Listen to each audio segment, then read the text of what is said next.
Toca o sino. Já está na hora, diz o povo que espera o rebater do sino. Qual hora? Se só temos a hora de agora e o resto é apenas fatal destino. Toca o sino, e o pêndulo abana bruscamente.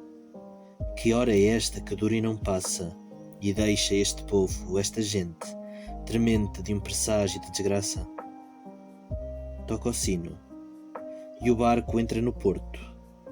É esta a hora de quem regressa, a hora de quem partiu e foi morto e na barca de Caronte atravessa.